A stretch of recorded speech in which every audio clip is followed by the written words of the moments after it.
একদল মুনাফিক এদেশের নাগরিক ভারতকে ডেকে নিয়ে এসে যুদ্ধ করার জন্য বারবার একটার পরে অঘটন ঘটিয়ে যাচ্ছে। গাইবান্ধার মানুষ, এই গাইবান্ধার মাটিতে অনেক শিক্ষিত জ্ঞানী লোক আছে, বড় বড় নেতাদের এখানে বসবাস আছে। সাবধান, সতর্ক হয়ে যান। এখন এই বাংলাদেশ দ্বিতীয় ফিলিস্তিন করার জন্য মোদী সরকার উঁত পেতে বসে আছে। বর্ডার চারিপাশে সে অস্ত্র শস্ত্র দিয়ে ঘিরে রেখেছে। কারণ মোদী হচ্ছে ইসরায়েল, নেতানিয়াহুর হচ্ছে বন্ধু এবং ফ্রেন্ড। দুনিয়ার কোনো মানুষ সৈনিক পাঠায় নাই। এই মোদী কসাই, এই শয়তান আপনার সৈন্য পাঠিয়েছে, অস্ত্র পাঠিয়ে তাকে সহযোগিতা করেছে। ওই নেতানিয়াহু, এই শয়তান তার কানে কানে বলে দিয়েছে, দোস্ত তোমার পাশে ছোট্ট একটা গরিব দেশ আছে বাংলাদেশ, ওখানে তো হামলা করে আমার মতো তুমি নাটক সাজাইতে পারো। এই কথা তার কানে কানে বলার কারণে সে আবার এই চেষ্টা চালাচ্ছে কিভাবে যুদ্ধ লাগানো যায়। তবে আরেকটা পরামর্শ তাকে দিয়েছে, তোমার দেশে তো 22 কোটি মুসলমান আছে, মুসলমানদের গণনায় 34 কোটি মুসলমান আছে। এইগুলো তো বম মারলে মানুষে ধরবে, খারাপ বলবে, কাজী বম মারিও না, ঠান্ডা মাথায় করো কি, এদেরকে হত্যা করে দাও, এদেরকে মেরে ফেলে দাও, হিন্দু রাষ্ট্র তৈরি করো। আমি যেমন ইহুদি রাষ্ট্র তৈরি করেছি, তেমনি তুমি হিন্দু রাষ্ট্র তৈরি করো। ওদিকে শয়তান, বড় শয়তান আমেরিকা, ও আবার উৎপেতে বসে আছে। চীনের সাথে যুদ্ধ করতে হলে, চীনকে দাবিয়ে রাখতে হলে আমার একটা ঘাঁটির দরকার বাংলাদেশে। ভারত তো দিবে না, তাহলে বাংলাদেশের কাছে যাই। বাংলাদেশের এই হচ্ছে আপনার সেন্ট মার্টিন, মায়ানমার আর চিকেন নেক, এই চিকেন নেক, এই জায়গাটা দিয়ে আপনার সরাসরি চীনে হামলা করা খুবই সহজ। সুতরাং সে চায় এখানে ঘাঁটি করবে। ঘাঁটি করার পরে বান্দরবন, পার্বত্য চট্টগ্রাম, আর ওইদিকে ত্রিপুরা, 7 সিস্টার যেটা ভারতের রয়েছে, এই সব মিলে একটা খ্রিস্টান রাষ্ট্র তৈরি করবে। চক্রান্ত, সব কাফেরদের এখন চক্রান্ত চলছে মুসলমানকে নিয়ে। আর মুসলমান বোকার দল একজন আর একজন, 2 দলে 3 দলে 10 দলে বিভক্ত হয়ে ওকে ওই মারে, ওকে ওই মারে, ওকে ওই মারে, ওকে ওই মারে, ওর থেকে হিংসা, ওর উপরে হাসাদ, ওকে মারে ওই, ওকে মারে ওই, দুইজনে নিজেরাই মারামারিতে ব্যস্ত। ভবিষ্যৎ ভারী সব হয়ে গেছে প্রকাশ। সিরিয়া হবে মুসলমানদের রাজধানী। রাসূলুল্লাহ সাল্লাল্লাহু আলাইহি ওয়াসাল্লাম বলেছেন, ইজা ফাসাতিল ফিতান আও যাহারাতিল ফিতান আও কাসরাতিল ফিতান, যখন ফিতনা বেশি হয়ে যাবে, আলাইকুম বিশাম, তখন শামকে মজবুত করে ধরবে। এটা হচ্ছে সিরিয়া, এটা হচ্ছে ফিলিস্তিন, এটা হচ্ছে জর্ডানের কিছু অংশ, এটা হচ্ছে লেবানন। এই সব জায়গাটার নাম হচ্ছে শাম। ভাইয়ার আমার, যাদের ক্ষমতা আছে, যাদের কাজ কাম নাই, তারা এখনই সিরিয়া চলে যান, আমাদের ভাইদের সাথে যুদ্ধ অংশগ্রহণ করেন, মরে যাবেন, জান্নাত চলে যাবেন। এরাই হচ্ছে আহলুস সুন্নাহ ওয়াল জামাতের দল, এরাই হচ্ছে আহলে হাদিসের সৈনিক, যাদেরকে যুগ যুগ ধরে জঙ্গি অপবাদ দিয়ে এসেছে, সন্ত্রাসগুলো আখ্যায়িত করেছে। অথচ এদেরকে, আমাদের মা বোনদেরকে, লক্ষ লক্ষ মা বোনদেরকে হত্যা করেছে এই শয়তান বাশার। যে কোথায় পালিয়েছে? রাশিয়া পালিয়েছে। রাশিয়া মুসলমানের পক্ষে, বোকা জাতি। রাশিয়া মুসলমানের পক্ষে নয়, রাশিয়া হচ্ছে ইহুদিদের আপন চাচাতো ভাই, ইরানের পক্ষে, শিয়াদের পক্ষে। ইহুদিদের আপন চাচাতো ভাইয়ের নাম কি বলেন? কে দেখছেন? নারাজ, সব নারাজ, সবাই নারাজ হয়ে গেছেন আপনারা। আরে ইসরায়েলের ইহুদিদের আপন চাচাতো ভাই কেটা জানেন? কেটা? শিয়ারা। শিয়ারা মুসলমান না কাফের? 1997 সাল থেকে বলে আসছে। আমার গ্রামের মুসল্লিরা এখনো সাক্ষী। বলতে বলতে আলহামদুলিল্লাহ কয়েক বছর থেকে সমস্ত ওলামায়ে কেরাম আমার কথাই বলছে আলহামদুলিল্লাহ। ভাইয়ার আমার, এই শিয়ারা হচ্ছে মুসলমানদের সব থেকে কঠিন দুশমন। লক্ষ লক্ষ আমাদের মা বোন ভাইদেরকে হত্যা করেছে। ইরানের মাটিতে সুন্নি কোনো আলেম রাখে নাই, সবকে হত্যা করেছে। সুন্নি মসজিদ মাদ্রাসা রাখে নাই। আজ পর্যন্ত শুনেছেন ইরান থেকে একজন সুন্নি আলেম আমাদের মতো পোশাকধারী আলেম বক্তব্য দিয়ে নেটে ছেড়েছে? দেখেছেন? আছে? কিন্তু 6 লক্ষ ইহুদি ইরানে বসবাস করে। আর রাসূল সাল্লাল্লাহু আলাইহি ওয়াসাল্লাম বলছে সায়াখরুজু দাজ্জাল মিন ইসবাহান, ইসবাহান ইরানের ইসবাহান এই শহর থেকে আপনার দাজ্জাল বের হবে। আর ইয়াত্তাবিউহু ইয়াহুদু 70 ইয়াহুদ, 70,000 ইয়াহুদি এই দাজ্জালের সঙ্গ দিবে প্রথম যখন সে শুরু করবে যাত্রা। এটা ইরান। এই দাজ্জাল একে তাড়া দিতে দিতে ফিলিস্তিনে যা, ইসরায়েলে যা হত্যা করবে ঈসা আলাইহিস সালাম। তাহলে কি বোঝা গেল? বের হলো ইরানে আর মারা গেল কোথায়? ইসরায়েলে। দুই দেশের সাথে সম্পর্কটা কেমন জানেন? এরকম সম্পর্ক। এরা দুই দেশই হচ্ছে দাজ্জালের আপন ভাই, একদম আপন ভাই। এজন্য চিনার চেষ্টা করি, পৃথিবীর সম্পর্কে জানতে হবে। দ্বিতীয় ফিলিস্তিনের জন্য বাংলাদেশকে তৈরি করছে ভারত। প্রত্যেকটি সন্তানকে সশস্ত্র ট্রেনিং নিতে হবে। সরকারকে আমি বারবার বলছি, প্রত্যেকটি স্কুল কলেজ আর খাস করে আহলে হাদিস মাদ্রাসায় আপনি সশস্ত্র ট্রেনিং চালু করেন। সবকে শিখায়েন না, ভারত প্রেমিক যারা তাদেরকে শিখায়েন না, না তো বিপদ হবে। যারা মাতাল, যারা মুসলমানকে ধর্মের নামে মেরে ফেলে তাদেরকে আপনি শিখাবেন না। আর একটা আবদার করে যাচ্ছি, টঙ্গীর ময়দানে এই তাবলিগি ইজতেমা করতে দেওয়া যাবে না। তাবলিগি ইজতেমাকে সর্বপ্রথম নিষেধ করেন। আর যদি আপনাদের ব্যথা লাগে, মূর্খতা অজ্ঞতার কারণে বুঝতে না পারেন, তাদেরকে যদি রাখতে চান তাহলে পদ্মার পরে পাঠিয়ে দেন। আমাদের রাস্তাঘাট বরক করে বন্ধ করে কষ্ট দিয়েন না। এই দলের মধ্যে মুসলমানদের কোনো উপকার নেই। আল্লাহ তাআলা আমাদের বুঝার তৌফিক দান করুন। ভাইরা আমার, শেষমেশ আপনাদেরকে যেটা বলবো যে অত্র প্রতিষ্ঠানকে জানে প্রাণে ভালোবাসবেন।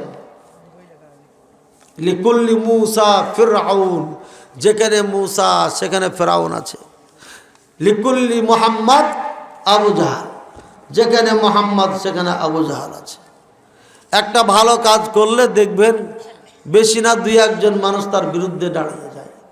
এটা ফেরাউনের পাঠ নাই অথবা আবু জাহালের পাঠ নাই। আপনাকে সভাপতি বানায় নাই, সেক্রেটারি বানায় নাই, ইমাম নাকি আপনাকে টিচার বানায় নাই, আফসোস নাই। আপনি এটা মেনে নিতে পারছেন না, সহ্য করতে পারছেন না। আল্লাহকে বলেন, আল্লাহ আমাকে এখানে টিচার হিসাবে নেওয়া উচিত ছিল, আমি যোগ্য একজন টিচার, তাও এরা নিচ্ছে না, তুমি আমার ভালো ব্যবস্থা করে দাও। এভাবে দোয়া করবেন, কিন্তু হিংসা করবেন না, হিংসা করবেন না। ভাইয়ারা আমার, প্রতিষ্ঠান একজন আরেকজনের প্রতি হিংসা করে, প্রতিষ্ঠান আলেমের প্রতি হিংসা করে। আলেমের মধ্যে অহংকার, ফখর, গৌরব আছে, এটা আমার আগে জানা ছিল না। এই গত সপ্তাহে এক বিশাল পরিশুদ্ধ আলেমের সঙ্গে আমি দেখা করতে যাই। তার কথাবার্তায় এত অহংকার, গৌরব, আমি বিস্তারিত বলার প্রয়োজন মনে করছি না। এত মিষ্টি করে কথা বলে, কৌশল করে কথা বলে, মনে হয় এই বাংলার জমিনে তার থেকে বড় আলেম, তার থেকে ভালো আলেম, তার থেকে খাঁটি আলেম, তার থেকে জ্ঞানী আলেম আর কেউ নাই। তা আমি মুখের ওপরে কিছু কথা বলেছিলাম, উনি চুপ হয়ে গেছিলেন। সুতরাং কল্পনাই করা যায় না যে মিষ্টির মধ্যে বিষ থাকে। মিষ্টির মধ্যে বিষ থাকলে মিষ্টি খায়া বাঁচবেন না মরবেন। আল্লাহ এ সমস্ত অহংকারী আলেম থেকে আমাদেরকে হেফাজত করুন, বলেন আমিন। খালি মুখ দেখে কথা শুনে বিশ্বাস করবেন না, একটু চলাফেরা করে ডানে বামে নাক চোখ কান খাড়া করে ভালো করে ভেবে চিন্তা দেখবেন কার কথার মধ্যে অহংকার রয়েছে, পেয়ে যাবেন ইনশাআল্লাহ। এটা দুর্গন্ধ ছড়াবি। সুতরাং আপনারা এটা মনে রাখেন। আল্লাহ তাআলা আমাদের সবাইকে বুঝার তৌফিক দান করুন, বলেন আমিন। মুহাম্মাদি জামাতে যেই মহাপাপ মুসলমানকে আল্লাহ তাআলা সতর্ক করেছেন, সেই মহাপাপে মুসলমান আজকে নিমজ্জিত নিজেরাই। আল্লাহ পাক রব্বুল আলামিন আরো বলেন, রাসূলুল্লাহ সাল্লাল্লাহু আলাইহি ওয়াসাল্লাম থেকে একটা হাদিস বলে দিই, বুখারী এবং সহিহ মুসলিমের হাদিস, লা ইয়াহিল্লু দামু ইমরিইন মুসলিমিন ইল্লা বিইহদা সালাস, তিন কারণ ছাড়া একজন মুসলমানের রক্ত কাউরির জন্য হালাল নয়। এক, আস-সাইয়্যিবু জানি, বিবাহিত পুরুষ যদি জেনা করে বা মহিলা, তাকে হত্যা করতে হবে, এটাই তার সাজা। দুই, নফস বিন নফস, হত্যার পরিবর্তে হত্যা করতে হবে। পশ্চিমাদের আইন নিয়ে এদেশের আইন তৈরি করা হয়েছে। ল বিভাগে এখনো ইংরেজদের রেখে যাওয়া আইন পড়াচ্ছে। ওই আইনের মধ্যে একজন যদি কেউ হত্যা করে, তাকে হত্যা করার আইন মনে হয় নাই, যার কারণে বাংলার জমিনে নিজের হলে বিচার হয়, গরিব মানুষের বিচার হয় না। চোখের সামনে গরিব মানুষকে কপিয়ে কপিয়ে হত্যা করেছে। মামলা মোকদ্দমা করার পরে 1 মাস 2 মাস পরে সব বাবুরা বের হয়ে মাথা উঁচু করে এ দেশের মাটিতে ঘুরে বেড়াচ্ছে। এই গরিবের বিচার পায় নাই সন্তানেরা। কিয়ামতের ময়দানে এই সকল নেতা নেত্রী এবং এই বিচারকদেরকে কিয়ামতের ময়দানে আল্লাহর কাঠগড়ায় দাঁড়িয়ে এই খুনের জবাবদিহিতা করতে হবে। যতক্ষণ বিচার না হবে ততক্ষণ এই নেতা নেত্রীরা কিয়ামতের ময়দানে এক পা হিলাতে পারবে না। আল্লাহ রাসূল সাল্লাল্লাহু আলাইহি ওয়াসাল্লাম বলে দিয়েছেন। আল্লাহ রাসূল সাল্লাল্লাহু আলাইহি ওয়াসাল্লাম আরও বলেছেন, এই জজ বিচারক যারা আছে, কিয়ামতের দিন জাহান্নামে যখন নিক্ষেপ করা হবে 50 বছর তারা নিচে যেতে থাকবে। বলেন নাউজুবিল্লাহ। পাথর গেছে 70 বছর। আর এই নেতা বিচারকেরা যারা টাকার জন্য বিচার করে, অন্যায়ভাবে বিচার করে, ছোট বড় দেখে বিচার করে, গরিব ধনী দেখে বিচার করে, প্রভাবশালী দেখে বিচার করে, এদেরকে আল্লাহ তাআলা কিয়ামতের দিন জাহান্নামে যখন দিবেন 50 বছর নিচে যেতে থাকবে। ভাইয়ারা আমার, আল্লাহ পাক রব্বুল আলামিন আরো বলেন, আল্লাযীনা লা ইয়াদউনা মা'আল্লাহ ইলাহান আখারা ওয়া লা ইয়াকতুলুনা আন-নাফসাল্লাতী হারামাল্লাহু ইল্লা বিল হাক্কি ওয়া লা ইয়াজরুন। ওই সমস্ত খাঁটি বান্দা যারা অন্যায়ভাবে কাকে হত্যা করে না। এখানে কয়েকটা সূরা ফুরকানে খাঁটি বান্দাদের আল্লাহ পরিচয় দিয়েছেন। তার মধ্যে একটা পরিচয় হচ্ছে এরা কাউকে হত্যা করে না। ভাইয়ের আমার, আল্লাহ রাসূল সাল্লাল্লাহু আলাইহি ওয়াসাল্লাম আরও বলেন, হে আমার উম্মতেরা শুনে নাও, ইন্না দিমাআকুম ওয়া আমওয়ালাকুম ওয়া আ'রাদাকুম আলাইকুম হারামুন কাহুরমাতি ইয়াউমিকুম হাযা ফি বালাদিকুম হাযা ফি শাহরিকুম হাযা ওয়া সাতালকাউনা রাব্বাকুম ফায়াসআলুকুম আন আ'মালিকুম ফালা তারজিউ বা'দি কুফফারান ইয়াদরিবু বা'দুকুম রিকাবা বা'দ। হাদিসটি সহিহ বুখারী মুসলিমের। রাসূলুল্লাহ সাল্লাল্লাহু আলাইহি ওয়াসাল্লাম মক্কার জমিনে হজ্জাতুল ওয়াদাই শেষ ভাষণে বলছে, হে আমার উম্মতেরা শুনে নাও, আজকের এই দিনে তোমাদের একজন আরেকজনের খুন, জান এবং সম্মান, মাল হারাম আজকের দিনে এই পবিত্র ভূমিতে যেমন হারাম। এরপর রাসূল সাল্লাল্লাহু আলাইহি ওয়াসাল্লাম বলছেন, একজন আরেকজনের জান, মাল, মান, সম্মান তোমাদের জন্য হারাম যেমন এই শহরে হারাম। আল্লাহ রাসূল সাল্লাল্লাহু আলাইহি ওয়াসাল্লাম আবার বলছেন, তোমাদের একজন আরেকজনের জান, মাল, মান, সম্মান হারাম যেমন এই কাবার মাটিতে হারাম। অর্থাৎ কাবার মাটিতে যেমন কাউকে আঘাত করা যায় না, মারা যায় না, খুন করা যায় না, কোনো কিছু পড়ে থাকলে উঠানো যায় না, নেওয়া যায় না, ঠিক হারাম যেমন এই মাটিতে কিয়ামত পর্যন্ত তোমাদের একজন আরেকজন মুসলিমের জান, মাল, মান, সম্মান হারাম যায় নাই। তারপরে বলছেন, শোনো, তোমরা যখন কিয়ামতের ময়দানে আল্লাহর দরবারে উপস্থিত হবে তখন তোমাদের আমল সম্পর্কে আল্লাহ জিজ্ঞাসা করবেন। মনে রাখুন, ফালা তারজিউ বা'দি কুফফারান ইয়াদরিবু বা'দুকুম রিকাবা বা'দিন। সাবধান, সতর্ক, আমার পরে তোমরা আবার কাফেরের মতো ফিরে যেও না, কাফেরদের সাদৃশ্যতা গ্রহণ করিও না। ওরা যেমন একজন আরেকজনকে হত্যা করে, তোমরা মুসলমান একজন আরেকজনকে হত্যা করবে না। ভাই আমার, হত্যা মহাপাপ। কিয়ামতের ময়দানে আল্লাহ পাক রব্বুল আলামিন এই হত্যাকারীদেরকে বলবে, শোনো, একজন মানুষ মান আশারা ইলা আখিহি, যে ব্যক্তি কোন মুসলিম ভাইকে ইঙ্গিত করেছে বেহাদিদাতিন, কোন অস্ত্র নিয়ে, ইঙ্গিত করেছে দাও নিয়ে, কাতি নিয়ে, ছোরা নিয়ে, বল্লম বর্ষা নিয়ে। সেই ব্যক্তিকে ব্যাপারে বলেছে ফাইনাল মালায়েকাতা তালানুহু, ফেরেশতারা তাকে অভিশাপ দিতে থাকে, তার জন্য বদদুয়া করতে থাকে। হাত্তা ইন কানা আখাহু লিআবিহি ওয়া উম্মিহি, যদিও সেটা মা এবং বাবার থেকে সন্তান ভাই হয়ে থাকে, অর্থাৎ আপন ভাই হয়ে থাকলো যদি কেউ অস্ত্র দিয়ে আপনার নিজের ভাইকে কেউ হুমকি ধুমকি দেয়, তাহলে পরে আল্লাহ রাসূল সাল্লাল্লাহু আলাইহি ওয়াসাল্লাম বলেছেন ফেরেশতারা তাদের উপর লানত করতে থাকে, অভিশাপ করতে থাকে। দুঃখজনক হলো সত্য, আমাদের দেশে একটা নিরীহ দল আছে, এরা খুব নিরীহ, নিরুপায়, অবলা সবলা, বুঝে না সুঝে না, সুফি সাফা ফেরেশতা, এমন একটা দল আছে। নাম কি বলেন তো? বলেন না কেন? আমাদের দেশের মানুষে কয় এরা অবলা সবলা নিরীহ মানুষ, এরা কিচ্ছু বোঝে না, নিজের টাকা দিয়ে নিজের গাঠি বস্তা মাথায় করে ঘাড়ে করে গ্রাম গ্রাম ঘুরে বেড়ায়, মসজিদে থাকে, পাকশাক করে নিজেরাই খায় আর মানুষকে দাওয়াত দেয়। এদের মতো নিরীহ মানুষ পৃথিবীতে আর নাই। সৌদি আরব এদেরকে নিষিদ্ধ ঘোষণা করেছে যে তোদের পুটলি পাটলি এদেশে চলবে না, তোরা যেখান থেকে এসছে ওখানে চলে যা। তখন আমাদের দেশের হুজুররা কইছে এত অবলা সবলা নিরীহ মানুষগুলোকে সৌদি আরব সরকার কেন নিষেধ করলে? এটা অন্যায় করেছে। এবার কি বুঝেছেন কারা এরা? এতক্ষণ পরে বুঝলেন? আলহামদুলিল্লাহ। এই অবলা সবলা নিরীহ মানুষগুলো চারজনকে হত্যা করেছে টঙ্গীর ময়দানে।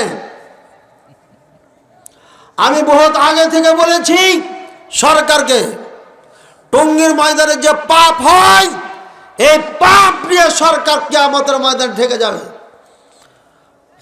এদের কারণে আমার মাহফিল ছিল, তখন ঢাকায় থাকতাম, রাত ৩টার সময় গাড়িতে উঠেছি, উঠে আমি এলাকা ত্যাগ করে গেছি, না হলে মাহফিল ধরা যাবে না। হাঁটতে হাঁটতে এয়ারপোর্ট পর্যন্ত গেছি, তারপরে আপনার গাড়ি নিয়েছি। এর আগে কোনো গাড়িতে ওঠার সুযোগ ছিল না। আর যেদিন একটু দূরে মাহফিল ছিল, 3 ঘন্টা রাস্তা হবে, 4 ঘন্টা বা 3 ঘন্টা, সেদিন গাড়ি নিয়ে বাড়ির থেকে বের হয়েছি রাত 3টার সময়। এই তবলিগ জামাত, গুমরা জামাত, জামাতুল পায়খানা পেশাব, এরা পায়খানা পেশাব করে করে তুরাগ নদীর পানি পর্যন্ত চেঞ্জ করে ফেলেছে। এরা আজকে 4 জনকে হত্যা করেছে। আমি বহুত আগে বলেছি এই দল দিয়ে ইসলামের কোনো লাভ হবে না, শুধু লস আর লস হবে। এই দল এমন একটা দল ইসরায়েল পর্যন্ত ভিসা দেয়। এটা এবার একটা দল দিল্লি, নিউ দিল্লিতে এদের সেন্টার, এদের বিরিয়ানি খুব স্বাদ, বহুবার খেয়েছি। ভাইয়ার আমার, মোদি যখন পৃথিবীতে আমরা আলোচনা করার জন্য বোম্বাই যেতে চেয়েছিলাম, ডাক্তার জাকির নায়েক আমাদেরকে বোম্বাই অভ্যর্থনা করে জানাবে, ওখানে নিয়ে যাবে, এই মোদি সরকার অনুমতি দেয় নাই। আমরা যখন দেওবন্দে লেখাপড়া করার জন্য ভিসা চেয়েছিলাম, তখন এই সরকার বলেছিল যে আমার দেশে ইসলাম শিক্ষার কোনো ব্যবস্থা নাই। কিন্তু এই সরকারি তাবলিগ জামাতের সেন্টার, তাবলিগ জামাতের জন্ম আপনার দিল্লি, নিউ দিল্লিতে করে রেখেছে। কেন করে রেখেছে? বিশ্বের মুসলমানকে গাধা মূর্খ বানিয়ে, কালিমাচুত করেই বেঈমান বানিয়ে গাধা বানিয়ে দিবে, যাতে এরা আর কিছু করতে না পারে, আর কাফেরদের রাজত্ব যেন কায়েম হয়ে যায়। এই জন্য এই জামাতকে তারা কাজে লাগিয়ে দিয়েছে। মেওয়াত থেকে ইলিয়াস, মাওলানা ইলিয়াস রহিমাহুল্লাহ মুসলমান হিসাবে দোয়া করছি, তার জন্য আল্লাহ তার প্রতি দয়া করুন। আমরা কাফের মনে করে ফতোয়া দিচ্ছি না। ইনি আবিষ্কার করে, তার বাড়ি মেওয়াত। মেওয়াত মহিলারা আপনার কুশর খাত, গান্ডারিয়া খাত, একটু খেতে যায় কাজ করে, বিশাল জঙ্গলের ভিতরে ঢুকে চলে যায়। সুন্দরী সুন্দরী মেয়ে গেলা, কি হয় না হয় আল্লাহ ভালো জানে, মন্তব্য করার দরকার নাই। এদের নারীরা মাঠে কাজ করে, আর এই তাবলিগিরা বাড়িতে মুশকে খাওয়ায়। ছেলেরা বাড়িতে থাকে আর মেয়েরা মাঠে ময়দানে কাজ করে। মুখলেস মাদানি যদি মিথ্যা কথা বলে ভিসা করে মেওয়াজ যায় দেখে আসেন, মিথ্যা কথা বললে গাইবান্ধার এই মাটিতে এই স্টেজে আইসা তোবা করে ক্ষমা চেয়ে যাব। আমি আর আগে বলেছি তাবলিগ জামাত কালিমাওয়ালা মুসলিম আর কালিমাবিহীন মুসলিম, মুখলেস বিন আরশাদ মাদানী নেটে লিখলে পেয়ে যাবেন। ওখানে এই দলের সম্পর্কে বলেছি, এরা কালিমার বিকৃতি ঘটিয়েছে। আপনার এরা হিন্দুস্তানের হিন্দুদেরকে আর মুসলমানকে সেম সেম বানিয়ে ফেলেছে। মক্কার কাফের রাজা বিশ্বাস করত, এরা কালিমার অপব্যাখ্যা করে তা মুসলমানদের অন্তরে ঢুকিয়ে দিয়েছে। এদের আকীদা বিশ্বাস আর মক্কার কাফেরদের মাঝে কোনো পার্থক্য নাই। আপনি কালিমাওয়ালা মুসলিমের ওই বক্তব্য মুখলেস বিন আরশাদ মাদানী লেখে নেট থেকে দেখে নিয়েন, লম্বা আলোচনা আছে। ভাইয়ের আমার, এই দল আজকে প্রমাণ করেছে তারা সন্ত্রাসী, তারা গুন্ডা। এরা রাত্রে কারাটে শিখে, এরা গুন্ডাগিরি শিখে। যারা বড় বড় ডাকাত তারা তাবলিগ জামাতে যায় সুফি সেজে যায় পুলিশ থেকে বাঁচার জন্য। পরে এরা বলে আমরা সুফি হয়ে গেছি। সুফি নয়, দেওবন্দ ওলামায়ে দেওবন্দ তাবলিগ জামাত পরিচালনা করে। এই ওলামায়ে দেওবন্দের নেতৃত্বে আজকে 4 জনকে হত্যা করা হয়েছে। কোন দলের হত্যা হয়েছে সেটা আমি জানি না। সাদপন্থী হত্যা হয়েছে না জুবায়েরপন্থী হত্যা হয়েছে এটা আমি জানি না, তবে এদের কারণে হত্যা হয়েছে 4টা, আর শত শত মানুষ আহত হয়েছে। এরা নাকি ওলামায়ে দেওবন্দ, এরা নাকি ওলামায়ে হাক্কানি, এরা নাকি কিয়ামতের ময়দানে বড় বড় জাহাজ নিয়ে অপেক্ষা করবে এদের বাবারা। এরা নাকি ভারত উপমহাদেশের ধারক বাহক। এদের মধ্যে একটা পিচ্চি আছে, পিচ্চি জাহেলে মুরাক্কাব। আরে আরো কত হিট ময়দানে, যুদ্ধের ময়দানে নেমে যায় নারায় তাকবীর দিচ্ছে, কইছে পালিয়ে গেছে, পালিয়ে গেছে। চিন্তা করে এই ছোট্টটা এই মূর্খটা এই কথা বলে। এই জন্য আমি বলি, যাদের নামের আগে মুফতি আছে এরা সবাই জাহেল, এরা কেউ আলেম না। এদের নামের শুরুতে যাদের মুফতি আছে এরা সব জাহেল। আজকে কোরআন কি বলছে?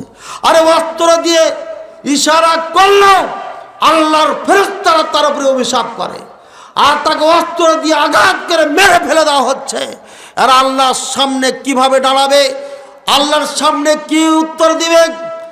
এই ওলামায়ে দেওবন্দের নেতৃত্বে আজকে 4 জনকে হত্যা করা হয়েছে। ওলামায়ে দেওবন্দের নেতৃত্বে ভোলার মসজিদ জ্বালিয়ে পুড়িয়ে দেওয়া হয়েছে। ওলামায়ে দেওবন্দের নেতৃত্বে সালথার মসজিদকে মাটির সাথে মিশিয়ে দেওয়া হয়েছে। আজকে বাবরি মসজিদকে আপনার ভেঙে মন্দির বানিয়েছে।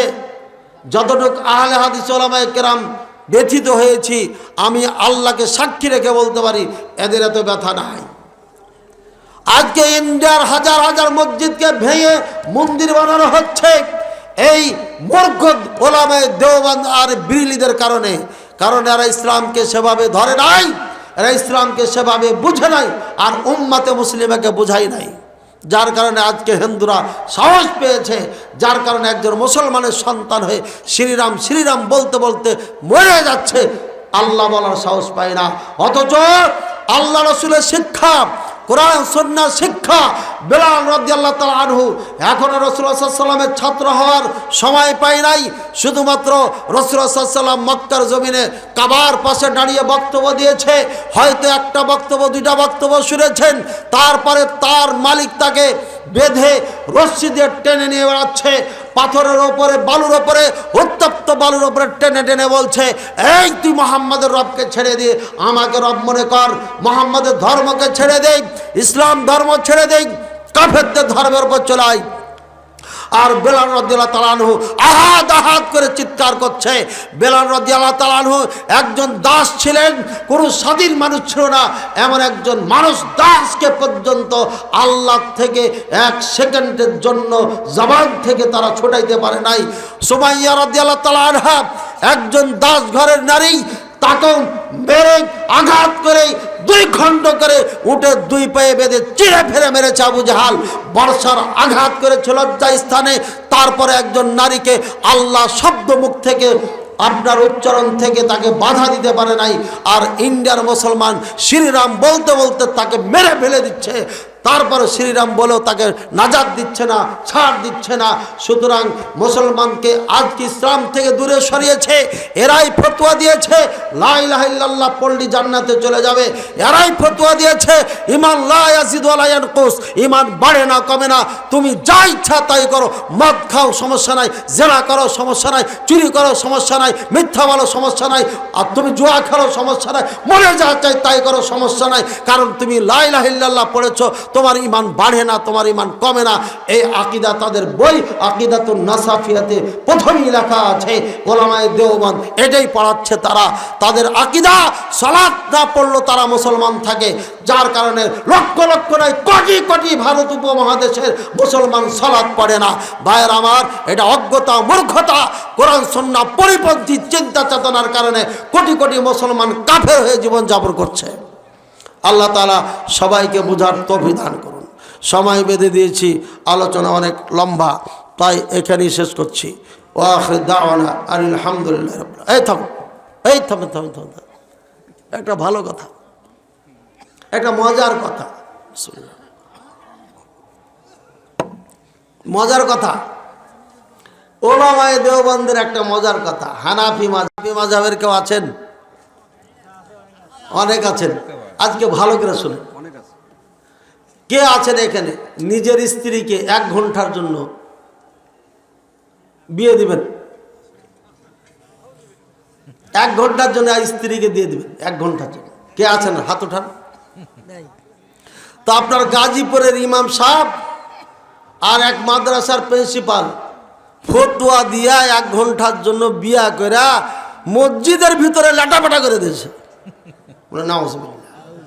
আরে আপনাদের মাদ্রাসার প্রিন্সিপাল, আল্লাহ হেফাজত করুন। এটা অপবাদ না, অনেক সময় অপবাদ দেয়।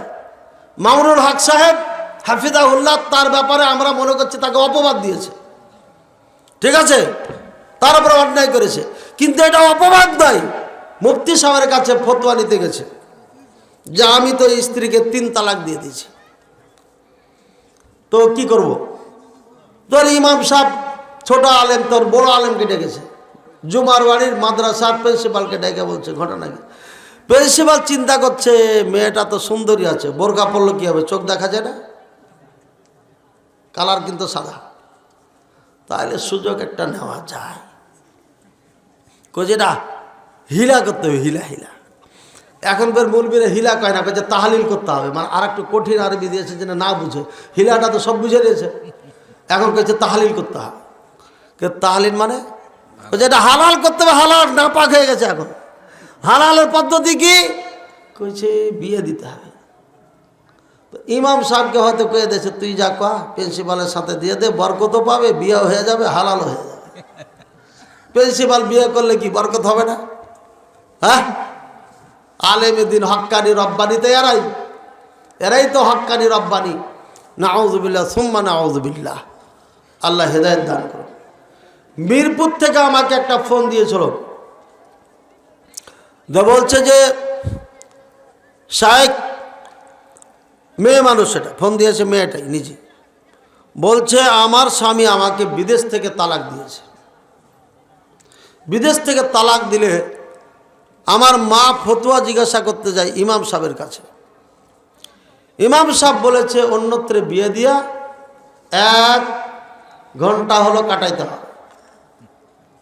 এরপরে মা জানে আর কেউ জানে না, আমার বিয়ে দিয়ে দেয়। এরপরে রাত 12টার দিকে বাসায় আসে এই লোক, লাইট টাইট সব বন্ধ, মা বলে দিয়েছে লাইট জ্বালানো যাবে না, হালাল করতে হবে, কাজে লাইট ছাড়া হালাল হবে এখন, বুঝছেন?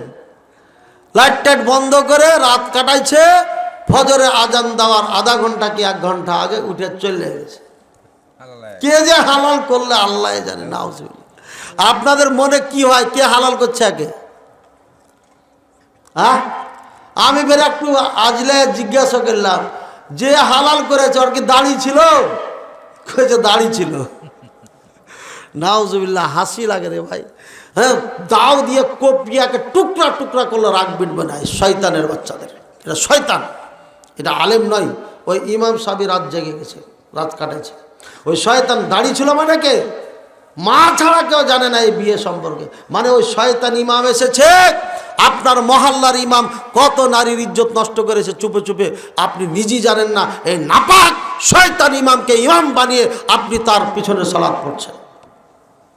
এ হচ্ছে ওলামায়ে দেওবন্দ, এ হচ্ছে হানাফি মাযহাব, এ হচ্ছে আবু হানিফা রাহিমাহুল্লাহকে কলঙ্কিত করা মাযহাব, যারা হানাফির মাযহাবের দোহাই দিয়া নারীদেরকে জেনা করাতে বাধ্য করেছে। আর কালকের ঘটনা, গাজীপুরে এই প্রিন্সিপাল মসজিদের ভিতরে 1 ঘন্টার জন্য বিয়া করা, মসজিদের ভিতরে ল্যাটাপাটা করে ওখানে আবার তালাকও দিয়েছে। বলেন নাউজুবিল্লাহ। ল্যাটাপাটা বুঝেন তো? সব কথা কি ডাইরেক্ট বলা যায়? এবার এই ল্যাটাপাটা করায় যারা, যার জন্য করে, তাদের ব্যাপারে রাসূলুল্লাহ সাল্লাল্লাহু আলাইহি ওয়াসাল্লাম কিছু বলেছেন কিনা? হ্যাঁ, কিছু বলেছেন কিনা? আলা উখবিরুকুম বিতাইসিল মুস্তাআর। এই আমার সাহাবীরা, ভাড়াটা পাঠা সম্পর্কে সংবাদ দিব না তোমাদেরকে? ভাড়াটা পাঠা, পাঠা বুঝেন? ষাঁড় বুঝেন? ভাড়াটা ষাঁঠা পাঠা, ভাড়াটা ষাঁড়কে তাইস বলা হয়, তাইসুল মুস্তাআর। কইছে হ্যাঁ, কালু বলা, জি আল্লাহ রাসূল সাল্লাল্লাহু আলাইহি ওয়াসাল্লাম, ভাড়াটা পাঠা, এটা তো অদ্ভুত কথা, এটা তো জানা দরকার। বলছেন আল মুহাল্লিল ওয়াল মুহাল্লাল্লাহু, যে হালাল করে, যাকে হালাল করে নাই, এই দুটাই হচ্ছে পাঠা। এই দুটা কথা বুঝুন। অন্য হাদিসে বলছে লানাল্লাহুল মুহিল্লা ওয়াল মুহাল্লাল্লাহু, যে হালাল করে, যার জন্য করে, দুইজনের উপর আল্লাহর অভিশাপ, আল্লাহর গজব তাদের উপর নাজিল হয়। এই হচ্ছে হানাফি মাযহাবের মৌলবীরা। এই জন্য বলছি, মাযহাবকে কবর দিয়ে কোরআন সুন্নাহর দিকে ফিরে আসুন। কোরআন সুন্নাহর দিকে চলার জন্য এবার সিরিয়া স্বাধীন হয়েছে, রাসূলুল্লাহ সাল্লাল্লাহু আলাইহি ওয়াসাল্লামের ভবিষ্যৎবাণী সব হয়ে গেছে প্রকাশ। সিরিয়া হবে মুসলমানদের রাজধানী। রাসূলুল্লাহ সাল্লাল্লাহু আলাইহি ওয়াসাল্লাম বলেছেন, ইজা ফাসাতিল ফিতান আও যাহারাতিল ফিতান আও কাসরাতিল ফিতান, যখন ফিতনা বেশি হয়ে যাবে, আলাইকুম বিশাম, তখন শামকে মজবুত করে ধরবে। এটা হচ্ছে সিরিয়া, এটা হচ্ছে ফিলিস্তিন, এটা হচ্ছে জর্ডানের কিছু অংশ, এটা হচ্ছে লেবানন। এই সব জায়গাটার নাম হচ্ছে শাম। ভাইয়ের আমার, যাদের ক্ষমতা আছে, যাদের কাজ কাম নাই, তারা এখনই সিরিয়া চলে যান, আমাদের ভাইদের সাথে যুদ্ধ অংশগ্রহণ করেন, মরে যাবেন, জান্নাত চলে যাবেন। এরাই হচ্ছে আহলুস সুন্নাহ ওয়াল জামাতের দল, এরাই হচ্ছে আহলে হাদিসের সৈনিক, যাদেরকে যুগ যুগ ধরে জঙ্গি অপবাদ দিয়ে এসেছে, সন্ত্রাসগুলো আখ্যায়িত করেছে। অথচ এদেরকে, আমাদের মা বোনদেরকে, লক্ষ লক্ষ মা বোনদেরকে হত্যা করেছে এই শয়তান বাশার। যে কোথায় পালিয়েছে? রাশিয়া পালিয়েছে। রাশিয়া মুসলমানের পক্ষে, বোকা জাতি। রাশিয়া মুসলমানের পক্ষে নয়, রাশিয়া হচ্ছে ইহুদিদের আপন চাচাতো ভাই, ইরানের পক্ষে, শিয়াদের পক্ষে। ইহুদিদের আপন চাচাতো ভাইয়ের নাম কি বলেন? কে দেখছেন? নারাজ, সব নারাজ, সবাই নারাজ হয়ে গেছেন আপনারা। আরে ইসরায়েলের ইহুদিদের আপন চাচাতো ভাই কেটা জানেন? কেটা? শিয়া। শিয়ারা, শিয়ারা মুসলমান না কাফের? 1997 সাল থেকে বলে আসছি, আমার গ্রামের মুসল্লিরা এখনো সাক্ষী।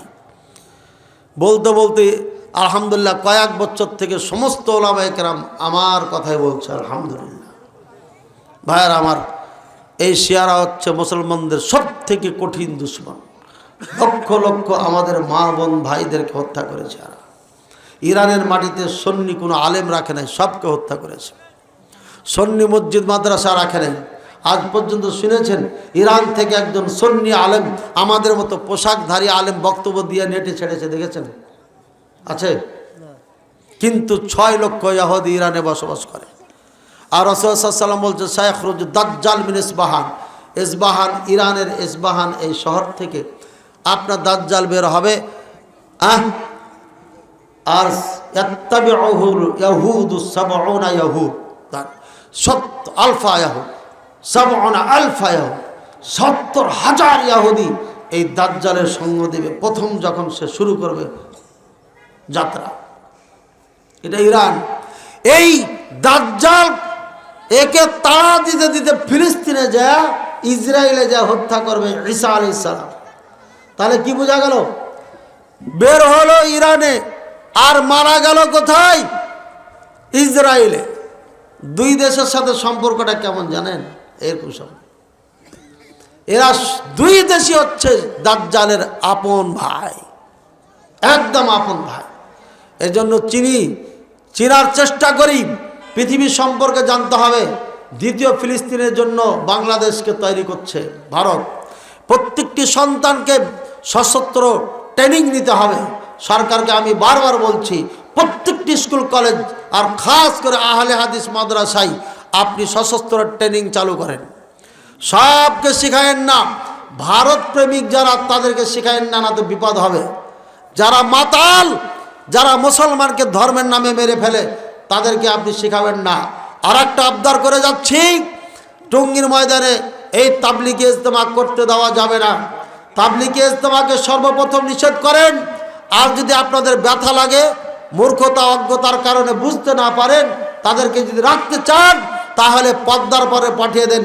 আমাদের রাস্তাঘাট বরক করে বন্ধ করে কষ্ট দিয়েন না। এ দলের মধ্যে মুসলমানদের কোনো উপকার নেই। আল্লাহ তাআলা আমাদের বুঝার তৌফিক দান করুন। ভাইরা আমার, শেষমেশ আপনাদেরকে যেটা বলবো যে অত্র প্রতিষ্ঠানকে জানে প্রাণে ভালোবাসবেন। লিকুল্লি মূসা ফিরআউন, যেখানে মূসা সেখানে ফেরাউন আছে। লিকুল্লি মুহাম্মদ আবু জাহাল, যেখানে মুহাম্মদ সেখানে আবু জাহাল আছে। একটা ভালো কাজ করলে দেখবেন বেশি না দুই একজন মানুষ তার বিরুদ্ধে দাঁড়িয়ে যায়। এটা ফেরাউনের পাঠ নাই অথবা আবু জাহালের পাঠ নাই। আপনাকে সভাপতি বানায় নাই, সেক্রেটারি বানায় নাই, ইমাম নাকি আপনাকে টিচার বানায় নাই, আফসোস নাই। আপনি এটা মেনে নিতে পারছেন না, সহ্য করতে পারছেন না। আল্লাহকে বলেন, আল্লাহ আমাকে এখানে টিচার হিসাবে নেওয়া উচিত ছিল, আমি যোগ্য একজন টিচার, তাও এরা নিচ্ছে না, তুমি আমার ভালো ব্যবস্থা করে দাও। এভাবে দোয়া করবেন, কিন্তু হিংসা করবেন না, হিংসা করবেন না। ভাইয়ারা আমার, প্রতিষ্ঠান একজন আরেকজনের প্রতি হিংসা করে, প্রতিষ্ঠান আলেমের প্রতি হিংসা করে। আলেমের মধ্যে অহংকার, ফখর, গৌরব আছে, এটা আমার আগে জানা ছিল না। এই গত সপ্তাহে এক বিশাল পরিশুদ্ধ আলেমের সঙ্গে আমি দেখা করতে যাই। তার কথাবার্তায় এত অহংকার, গৌরব, আমি বিস্তারিত বলার প্রয়োজন মনে করছি না।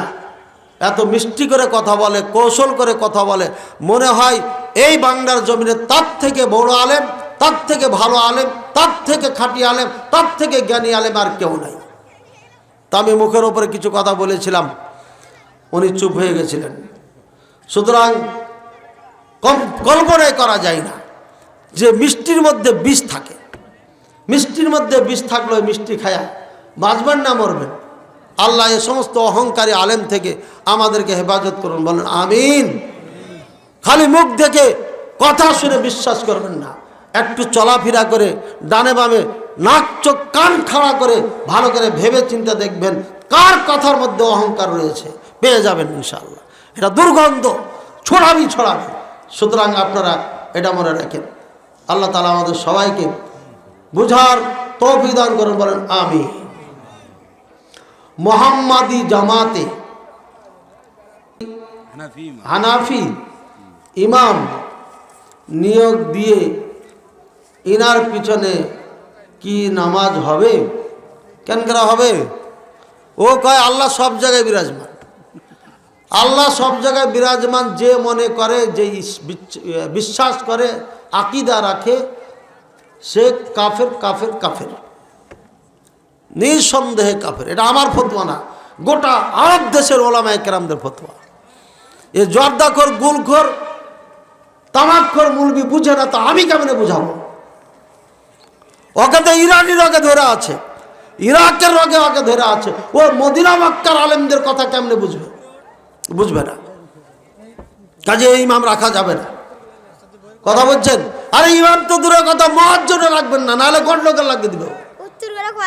ওরে বাবা রে বাবা, এতগুলো আশা করি ক্লিয়ার। ও এই যে দেখেন, খাঁটি মুসলিম হওয়ার জন্য ইসলামী সহি আকীদা ও মদিনার শিশুটি আমার বই আছে, আপনি নিয়ে যাবেন, এখানে আছে। আর একটা দুরূদ মুহাম্মদ সাল্লাল্লাহু আলাইহি ওয়াসাল্লাম, রাসূলুল্লাহ সাল্লাল্লাহু আলাইহি ওয়াসাল্লামের প্রতি দুরূদ পাঠ করব কেন, কেন দুরূদ পাঠ করব, এখানে আছে, অল্প পয়সার দাম, আপনারা নিয়ে যান। আল্লাহ তাআলা সবাইকে বোঝার তৌফিক দান করুন, আমিন। কেউ পড়ে দিলে ভালো হতো না? মাইক ছিল না একটা, এই যে ভাই, ফটাফট পড়ে দেন তো, তাহলে তাড়াতাড়ি হয়। দেন ফটাফট পেরে দিই, আশা পূরণ করতে হবে। কি সালাত হবে? বিড়ি সিগারেট খেয়ে সালাত হবে কি হবে না? ঠিক আছে, এটা নিঃসন্দেহে হারাম, নিঃসন্দেহে হারাম। এটা খাওয়া জায়েজ না, একদম হারাম। এখন মদের সাথে তুলনা করে 40 দিনের সালাত হবে না, এ কথা বলা যাবে কিনা? ওলামায়ে কেরাম বলেছেন এটা হারাম। এটা মদের থেকে এটা আবিষ্কৃত, মদ বিভিন্ন জিনিস দিয়ে তৈরি হয়, মদে ব্রেনকে বিকৃতি ঘটিয়ে দেয়, কিন্তু বিড়ি সিগারেট এটাতে বিকৃতি ঘটায় না, বরঞ্চ করে কি, এটাকে আল্লাহ পাক রব্বুল আলামিন বলেছেন মিনাল খাবাইস, খাবিস খাবার, এটা জঘন্যতম নাপাক খাবার। তাই একে মদের সাথে তুলনা করে 40 দিনের নামাজ কবুল হবে না, এ কথা বলা যাবে না। তবে হালাল না খেলে নামাজ কবুল হবে না, হবে না, ইবাদত কোনোটাই কবুল হবে না। এই হাদিসের আলোকে বলা যেতে পারে এর কোনো ইবাদতই কবুল হবে না। তাহলে কি সে নামাজ পড়বে না? হ্যাঁ পড়বে। লাভ কি? মুসলমান থাকবে, জান্নাতে যেতে পারবে। আর নামাজ না পড়লেও কাফের হয়ে যাবে। বুঝেছেন কথা? পার্থক্য বুঝেছেন? কবুল হবে না কিন্তু মুসলমান থাকবে। বুঝেছেন কথা? এটা পার্থক্য, সূক্ষ্ম পার্থক্য। কবুল হবে না, কবুল হলে তো অনেক নেকি পাবে, জান্নাতের উঁচু মর্যাদায় চলে যাবে। আর কবুল হবে না কিন্তু মুসলমান থাকবে, পাপের কারণে জাহান্নামে যাবে, পুড়ে টুড়ে আবার তাকে ধুয়া মুছা জান্নাতে একদিন দিবেন আল্লাহ।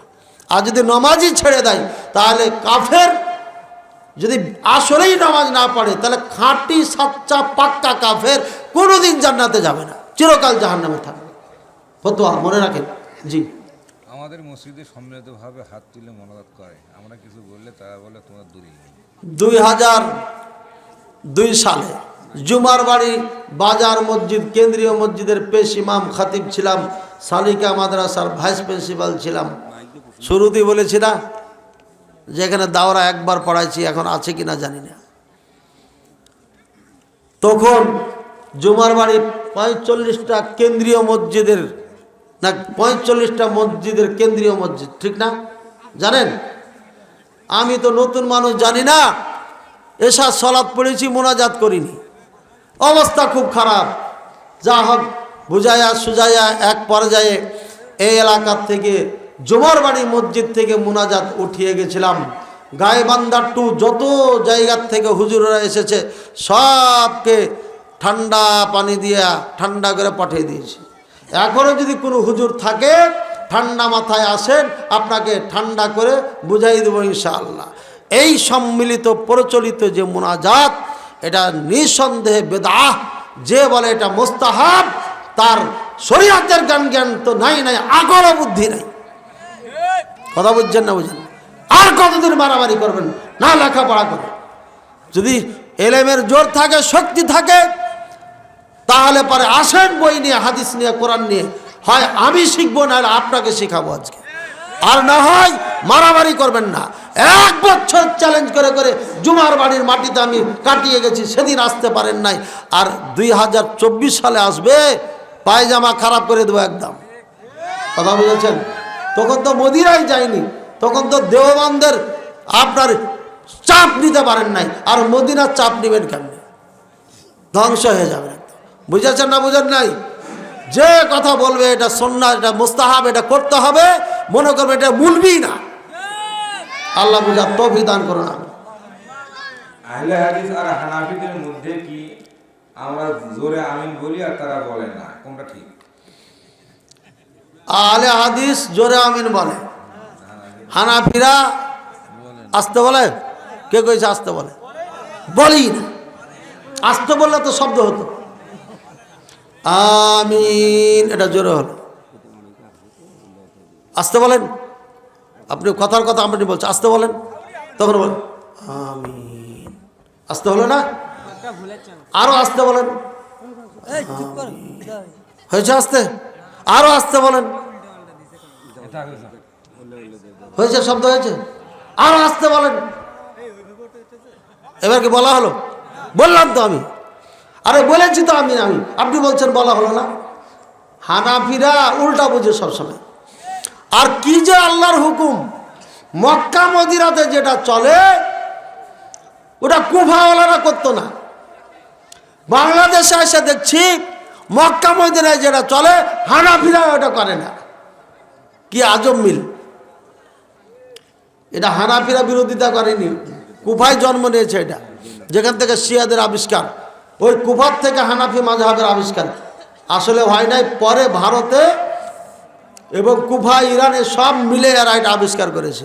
আবু হানিফা রাহিমাহুল্লাহ মাযহাব আবিষ্কার করে নাই, বহুত বছর পরে, কেউ বলেছেন 400 বছর পরে এই মাযহাব তৈরি হয়। সুতরাং একজন মানুষের নামে মাযহাব তৈরি করে আপনি এত গৌরব করেন, মুহাম্মদ সাল্লাল্লাহু আলাইহি ওয়াসাল্লামের মাযহাবকে বাদ দিয়া কেমনে? ওরা আমিনই বলে না, কথা বুঝছেন? এটা বলতে পারেন যে আমিন জোরে বলা ভালো না মনে মনে বলা ভালো, ওরা মনে মনে বলে। আর ইমাম যত জোরে পালাই ও মনে মনে বলারও সময় পায় না। জোরে আমিন বলতে হবে, এ মর্মে ইমাম বুখারী রাহিমাহুল্লাহ 5টা হাদিস এনেছেন। বাব বেঁধেছেন কি? বাবু জাহরিল ইমাম, আগে মামুন, বাবু জাহরিল মামুম বিত্তামিন, মুক্তাদি জোরে আমিন বলার অধ্যায়। আপনি খুলবেন বাংলাটা, এটাই লেখা আছে, সশব্দে আমিন বলার অধ্যায়। কারা? মুক্তাদি যারা জোরে আমিন। বাবু জাহরিল ইমাম বিত্তামিন, এই শব্দই আছে বুখারীতে, ইমাম জোরে আমিন বলার, সশব্দে আমিন বলার অধ্যায়। এরপরে হাদিস নিয়ে এসছে। আর এর ব্যাখ্যা আমি বহু আলোচনাতে দিয়েছি, আপনারা একটু ইউটিউব ঘাঁটবেন, বড় বড় হুজুরদের বক্তব্য শুনেছেন, মুখলেস বিন আরশাদ মাদানির বক্তব্য এবার শুনেন, দেখেন আপনি সব কিছু সমাধান পান কিনা। বাংলার জমিনে, বাংলাদেশের জমিনে যত মোনাজের জন্ম নিয়েছে সব জায়গাতে আমার একটা গ্যাটিস আছে, যার কারণে তারা চিল্লাইতে পারে। সব জায়গাতেই গ্যাটিস দিয়ে রয়েছে, কথা বুঝছেন না? বুঝেন না? আমি সারা জীবন হানাফি মাদ্রাসায় পড়েছি, জন্ম আহলে হাদিস ঘরে, যার কারণে সব নোট করে করে রেখেছি কোথায় এদের সমস্যা আছে। বুঝেছেন তো? জি। মসজিদের সভাপতি সুদ, ঘুষ ও বিড়ি সিগারেটের সাথে জড়িত আছে, তাহলে আমাদের সাধারণ মুসল্লিদের করণীয় কি? করণীয় কি? ওকে তাড়াইতে হবে। এটা কোরআনে বলছে, ইন্নামা ইয়ামুরু মাসাজিদাল্লাহ মান আমানা বিল্লাহি ওয়াল ইয়াউমিল আখির ওয়া লাম ইয়াখশা ইল্লাল্লাহ। আল্লাহ ছাড়া যে কাউকে ভয় করে না, নামাজ কায়েম করে, ঈমান এনেছে আল্লাহর প্রতি, পুরা আয়াতটা পড়ে নেবেন, ইমাম সাহেব শুনিয়ে দিবেন এই আয়াতটা জুমার খুতবায়। এই সুদখোর, ঘুষখোর, এইগুলোকে কি আর কিউর ভাষায় বলবে, এরা মানুষই নাই রে ভাই, এরা মানুষই না, এরা মানুষের কাতারই পড়ে না, কিসের সভাপতি হবে? ওর টাকা দিয়ে মসজিদ মাদ্রাসা করতে হবে, কে বলেছে আপনাকে? মসজিদে সুদ ঘুষ যারা খায় এদের 4 আনা টাকা নেওয়াই যাবে না। এটা কাফেররা বুঝতো, মুসলমান আপনারা বুঝেন না? মক্কার কাফেররা বলেছে খবরদার হারাম টাকা কামাই দিবি না, আর আপনারা হারাম ঘরকে সভাপতি বানান, সেক্রেটারি বানান। বাদ দেন, ফকির মিসকিন যারা আছেন এই খড় দিয়ে মসজিদ বানান, দিয়ে ওখানে সালাত পড়েন, এত পাকা মসজিদও দরকার নাই, অতি আল্লাহ কবুল করবে আপনার ইবাদত। ইমাম আবু হানিফা, ইমাম মালিক, ইমাম আহমদ বিন হাম্বল, ইমাম শাফি, এরা কারা আমরা চিনি না, আমাদের সম্পর্কে জানি গেছে। ইমাম আবু হানিফা, ইমাম মালিক, ইমাম শাফি, ইমাম আহমদ বিন হাম্বল রাহিমাহুমুল্লাহ মুসলমানদের কৃতি সন্তান, মুসলমানদের মাথার মুকুট, ইসলাম ধর্মের অনুসারীদের 4টা নক্ষত্র, বড় বড় আলেমেরা, এদের ছাত্র ছিল অগণিত। ওই ছাত্ররা তাদের কথা বলতে বলতে একটা মাঝহাব তৈরি হয়ে গেছে। কালকে আলোচনা ছিল আমার মংলাপাড়া, আপনাদের মংলাপাড়া। আরে বক্তব্য শুরুতেই আমি একটা ভূমিকায় মনে চলে আসলো, একটা কথা বলতেছিলাম, একজন বলে উঠল, যেই হুজুরের গায়ে যা পড়ছে আমার এই আলোচনাটা ওই ভক্তর গায়ে পড়ে গেছে, যেহেতু তাকে ভালোবাসে। এইভাবে মাঝহাব তৈরি হয়েছে।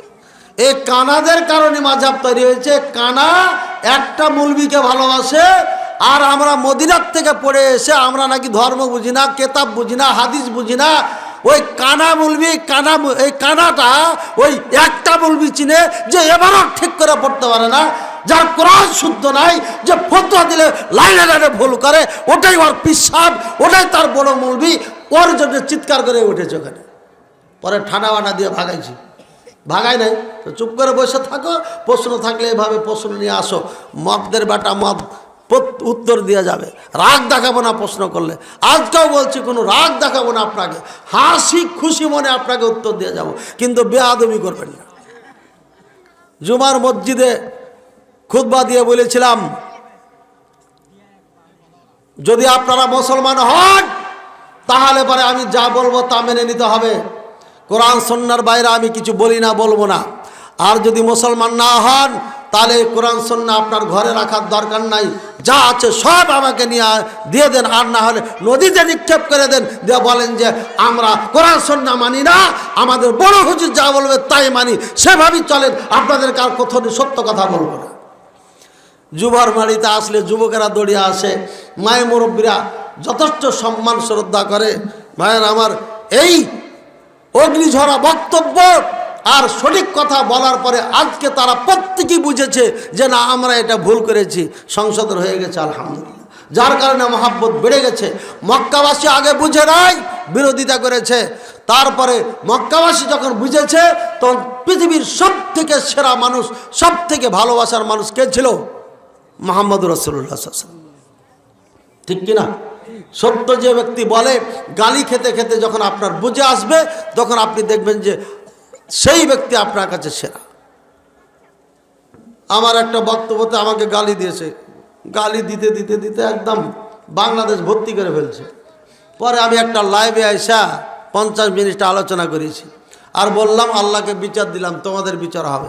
আজকেও বলছি, যারা তোমার পিসাবের কারণে আমাকে গালি দিয়েছ, কিয়ামতের ময়দানে তোমার বিচার হবেই হবে ইনশাআল্লাহ। তুমি এটা মামা বাড়ি পেয়েছ। মুখলেস মাদানী আজ পর্যন্ত বাংলার জমিনে মানুষের সম্মুখে যেদিন থেকে ভিডিও হতে লেগেছে, আপনার সৌদি আরবে ভিডিও হতেছে, ওটা বাদই দিলাম। 12 সালে সৌদি আরব থেকে বাংলাদেশে চলে আসি, এরপরে 13 সাল থেকে ভিডিও হওয়া শুরু করে, এই ক্যামেরাগালা পিছে পিছে থাকে। সেদিন থেকে আজ পর্যন্ত তোমাকে চ্যালেঞ্জ করছি, একটা ফতোয়া ভুল দেখাইবে আমার, একটা। আর যার জন্য তুমি এত ব্যথা বেদনা দেখাচ্ছ, কত ভুল নিবা, কাতারে কাতার ভুল দেখাই দেবো ইনশাআল্লাহ। তবে আমরা চাই না। এই জন্য অন্ধ ভক্তি যেন না হয়, অন্ধ তাকলিদ যেন না করো। মোকাল্লিদ হওয়ার জন্য, তাকলিদের জন্য যুদ্ধ করেছি, জাহাদ করেছি, টেকনাফ থেকে তেতুলিয়া মুফতির গালি খেয়েছি, তাড়া খেয়েছি। আর তুমি আহলে হাদিসের সন্তান হয়ে, আহলে হাদিসের অন্ধ ভক্ত হয়ে আমাকে গালি দেবা, তোমার বিচার দুনিয়াতে হবে, আখিরাতে হবে ইনশাআল্লাহুল আজিজ। আল্লাহ তাআলা বুঝার তৌফিক দান করুন। আমরা সবাইকে ভালোবাসবো, পারবো তো? প্রত্যেকটা আলেমকে ভালোবাসবো, বুঝেছেন না বুঝেন নাই? যার কথা কোরআন সুন্নাহ মিল খাবে সেই আমার প্রিয় মানুষ। যদি মিল না খায় ওটাকে বাদ দিয়ে দেবো, কিন্তু দুশ্মনী করবো না। মানুষ তো ভুল করবি। আমার এখন বয়স আছে, হয়তো কিছুদিন পরে বয়স হয়ে যাবে, তখন কি বলবো নিজেই বুঝবো না, তখন তো ভুল হতেই পারে। আল্লাহ না করুক, আল্লাহ যেন মরণ পর্যন্ত ব্রেন ঠিক রাখে, বলেন আমিন। জবান যেন ঠিক রাখেন, শরীর যেন ঠিক রাখেন, আমি যেন প্রকৃত আলেমে দিন এই জাতিকে উপহার দিয়ে যেতে পারি। আমি যা অঙ্গীকার করেছি, আমি যা বলেছি, এদেশের মাটিতে বিজ্ঞ আলেম আমি তৈরি করে উপহার দেবই দেবো ইনশাআল্লাহ। এটা যেন আমি দেখে যেতে পারি, করে যেতে পারি, আমার জন্য নাজাতের ওসিলা যেন হয়ে যায়। এই জন্য আল্লাহ যেন আমাকে সুযোগ করে দেয়, হায়াতে তাইয়্যিবা তাবিলা যেন দান করেন। সবাই বলেন আমিন। যখন কোনো ব্যক্তি মৃত্যুবরণ করে তখন শেষ হয়নি তো। ওটা এই চারজন এরা অত্যন্ত বড় মাপের আলেম ছিলেন, ছাত্রও বেশি ছিল। ওস্তাদের কথা বলতে বলতে ভক্ত হতে হতে চারটা দল হয়ে গেছে। এদের নাম হানাফি প্রথমে, এরপরে মালিকি, এরপরে শাফি, এরপরে হাম্বলি। ওই ইমামদের দিকে সম্বন্ধ করে দল হয়ে গেছে। যেমন বাংলাদেশ স্বাধীন করেছিল কেটা? স্বাধীনের সময় নেতৃত্ব দিয়েছিল কে? শেখ মুজিবুর রহমান। এরপরে ভালো ভূমিকা দেশের জন্য পালন করছিলেন কেটা? জিয়াউর রহমান। সবার অন্তরে জায়গা করে রেখেছে, রাখে নাই? তাহলে কয়টা দল হলো? আবার পরে চলে আসলো চাচা মিয়া রংপুর থেকে, চাচাকে এরশাদ। তৃতীয় দল হলো, হলো না? হলো না? মৌলবীরা কয়েছে ইসলামী দল থাকার দরকার। এটা আগে থেকেই তাদের চিন্তা ভাবনা ছিল। জামাত ইসলাম একটা আছে অনেক আগেকার। বাংলাদেশের মৌলবীরা যেগুলো আছে এরা গেলে আমাদের তো কিছু দরকার, তখন কে বট গাছ, তাল গাছ, হ্যাঁ, কে হাত পাকা, পা পাকা, ঠ্যাং পাকা, পা পাকা সব নিয়ে আরে বোরখাও বানিয়েছে, জুব্বাও বানিয়েছে। এটা যে কোন পাগলের দল আল্লাহ ভালো জানে। পাখা ছাপিয়া বোরখা বানাইছে, পাখা ছাপিয়া জুব্বা বানাইছে। আজই এই ব্যক্তি দৃশ্য, হাসির একটা কথা। আল্লাহু আকবার। এই যে দল হচ্ছে না, ইসলামে এভাবে এক একজনের ভক্ত তৈরি হয়ে যায়, অন্ধ ভক্ত, চোখ বন্ধ করে তার নামে স্লোগান দিতে দিতে দল হয়ে গেছে। আপনারা আহলে হাদিসের মধ্যে এগুলো আর করেন না। আমরা আহলে হাদিস, কোরআন সুন্নাহ ধারক বাহক। কোরআন সুন্নাহর বাইরে কোনো আলেমকে আমরা মাথায় উঠে নাচাইতে চাই না, আর নাচানোর সুযোগও নাই ইনশাআল্লাহ হুল আজিজ। আল্লাহ আমাদের বোঝার তৌফিক দান করুন। তো যখন কোনো ব্যক্তি মৃত্যুবরণ করে তখন দেখা যায় যে কোনো মাদ্রাসা থেকে দাওয়াত খেতে যায়, সেই দাওয়াত কি গ্রহণযোগ্য হবে? দাওয়াত দেওয়াও যাবে না, নেওয়াও যাবে না। খাওয়াইলে নাকি নাই, পড়লো নাকি নাই, জানানো নাকি নাই। হানাফিতে নাই, মালিকিতে নাই, শাফিতে নাই, হাম্বলিতে নাই, আহলে হাদিসে তো নাই নাই নাই নাই, মোটেই নাই। যত মুরগি খাওয়াইছেন হুজুরদেরকে, মুরগির টাকা নিয়ে নেন। খাইলো কে? বুঝছেন? আর হুজুররাকে বলতেছি এরা খাওয়াইলো কে? এই জন্য প্রতি সপ্তাহে একটা করে মুরগি নিয়ে নেবেন যত মুসাল্লি আছে। কারণ খায়া তো অভ্যাস করে দিয়েছেন আপনারা। হ্যাঁ, আমার টিচার কেমনই নিয়োগ দিয়েছি আমি, এখন প্রচার টচার করছে, মাদ্রাসায় বসে, বুঝলেন? এদিকে কোথায় চাকরি টাকরি করতে জানি না, বলছে যে প্রতিদিন মাছ গোস্ত খাওয়াই দেবে আমাকে। চাকরিটা মনে আর রাখা যাবে না। আর এত মাছ গোস্ত খাওয়াইছেন আপনারা যে ডিম ভাত দিয়েছে, সবজি টবজি মিক্স করে ডিম বানাইছে। ডিম সবজি দিয়ে বানায় না মা বোনেরা, কখনো আলু দিয়ে বানায়, পটল দিয়ে বানায়। কইছেন না এটা খাওয়া যাবে না। এই যে মুরগা খাওয়াইছেন আপনারা প্রতিদিন দাওয়াত একটা পর, এখানে 500 ঘর যদি থাকে, আর যদি সবাই এরা মরে আর দাওয়াত দেয়, আবার কখনো বাচ্চা বিদায়ের সময়, কখনো বহু বিদায়ের সময়, কখনো বিয়ের সময়, আরে সময় তো একটা পর একটা আসতে থাকে, আর হুজুরদের খাওয়া চলতি থাকে। এদের জিভা এমন বানাইছেন 10,000 টাকাও দিয়া প্রতিদিন বেলে মুরগা খাওয়াইতে হবে। 10,000 বেতন আর মুরগা খাই বেলে প্রতিদিন। কথা বুঝছেন? আর এক ভাইয়ের সাথে আমার বহুদিনের আছে, নামটাম না বলায়, যে প্রতিদিন আমি একটা করে ডাব খাই। কিরে আমি এত ওয়াজ করি, এত টাকা কামাই করি, একটা ডাব খাইলে আমি 10 বার ভাবি 100 টাকা দিয়ে দেবো। খাইলে তো ভালোটাই খাই, 120 টাকার নিচে রাজশাহীতে ডাব নাই। হ্যাঁ, আমার ওয়াইফ বারবার বলে আপনি কেন টাকার এত চিন্তা করছেন, ডাব খেয়েছেন আজকে? জিজ্ঞাসা করে আমাকে। দেখছি টানা মাহফিল করছে, দেখছি এত ক্লান্ত দাঁড়াইছে কোন বাজারে, আমাকে 1 কাপ চা এনে দিল আমার সঙ্গী সাথীরা, আর ওরা আসে না। কিরে দেরি করছো কেন, কি হলো? তো কইছে আমরা ডিম খাইলাম, ডিম। ওরা হাঁসের ডিম খাইল, আর আমাকে 1 কাপ চা খাইয়ে রেখে দিল। টাকা দিচ্ছে আমি, এটা ইনসাফ হলো? তো আমাদের জীবনটা এভাবে কাটে। হিসাব করি যে আজকের ড্রাইভার আমি রাখি নাই, রেখেছি, কিন্তু কয়েক মাস থেকে ড্রাইভার রাখা নাই। এই 15-16 হাজার টাকা বেতন দিব তাকে, এটা একটা শিক্ষক রাখি, আর আমি তো ড্রাইভ পারি, সুতরাং আমি চালিয়ে যাই। কিন্তু এই যে মাহফিল করলাম, গাড়িতে উঠার 20 মিনিট পরে আমার শরীরটা একদম নিস্তেজ হয়ে যাবে, তখন আর গাড়ি চালানো যাবে না। এই জন্য ড্রাইভার ছাড়া বাইরে যাওয়া যায় না, বুঝেছেন? এই চিন্তা করতে করতে করতে মাদ্রাসার দাড়ির সব পেকে গেল, অথচ বড় ভাইয়ের সব পাকেনি, আমার বয়সের গেল আর পাকেনি। ভাইয়ের আমার, যাই হোক, অনেক কথাই বলে ফেললাম। এই মুরগা খাওয়া খাই করবেন না, না খাওয়াবেন না পড়বেন। ওই মুরগার টাকাটা মাদ্রাসায় দিয়ে দেবেন, কিয়ামত পর্যন্ত নেকি পাবেন। একদম সাচ্চা কথা। যতদিন এ মাদ্রাসা থাকবে ততদিন নেকি পেতে থাকবে। আর হুজুরকে খাওয়াইছেন তো ওই যে ঘেরে ঘেরে রেখেছেন, ওটা ঢেলে দিবে, চলে যাবে, কিছু নেকি পাবেন কিন্তু শেষ ওখানে। আর এটা থাকবে তো থাকবে, কিয়ামত পর্যন্ত থাকবে। একই বলে সাদকায়ে জারিয়া। 1 টাকা দিলে ওটাই থেকে যাবে আপনার, একটা ইট দিবেন আপনি, ওটাই থেকে যাবে। যে যেভাবে পারবেন। লাউ হয়েছে, গাছ লাগিয়েছেন, মা বোনেরা প্রথমে নিয়াত করবেন, এ লাউ গাছ, এ লাউ গাছে জয়টা লাউ হবে 5টার মধ্যে একটা মাদ্রাসায় দেবো, এভাবে নিয়াত করবেন। বেগুন গাছ লাগাইছেন 50টা, 5টা বেগুন গাছে যা ধরবে এখান থেকে এই গাছটিতে এই গাছের ফল বেগুন সব মাদ্রাসায় দিয়ে দেবে। মূলা লাগাইছেন 100 পিচ, মনে করবেন ওখানে বলবেন যে 5টা মাদ্রাসার জন্য। জয়টা পারবেন আপনি তয়টা নিয়াত করেন, এভাবে নিয়াত করবেন। আল্লাহ তুমি সন্তান দাও মাদ্রাসায় পড়াবো। ওই যে আজকে প্রধান অতিথি ছিলেন নাকি গোপাল নাকি যেন বললেন না, প্রিন্সিপাল সাহেব ছিলেন যে অধ্যক্ষ, উনি কি বললেন যে মাদ্রাসার ছাত্ররা আজকে অনেক ওপরে এগিয়ে গেছে। আমার মাদ্রাসার ছোট্ট বাচ্চা, এই ছেলেটার ভাই, ওর বাবা মেডিকেলে নিয়ে গেছে, ডাক্তারে ইংলিশে তাকে প্রশ্ন করেছে, উত্তর দিয়ে দিয়েছে। ছোট্ট, এই যে ছোট্ট নুরানিতে পড়ে শিশু, কইছে কোন স্কুলে পড়ে, কইছে স্কুলে না মাদ্রাসায় পড়ে, কইছে মাদ্রাসায় পড়ে ইংলিশ বলতে পারে, এটা কেমন হলো কথা, বুঝছেন? আমাদের মাদ্রাসা এখন মাদ্রাসাই শুধু সীমাবদ্ধ নাই, আমার মাদ্রাসার থেকে লেখাপড়া করে যে কোনো স্কুলে ভর্তি হতে পারবে ইনশাআল্লাহ। এবার আরও জোরদার বাড়বে টার্গেট। জি চলেন। সুন্নাহ পদ্ধতিতে বিবাহ কি, মানে সুন্নাহ পদ্ধতিতে বিবাহ কিভাবে হয়? এ সমাজে বিবাহের সময় মেয়ে কবুল বলে, সেটা কি সঠিক?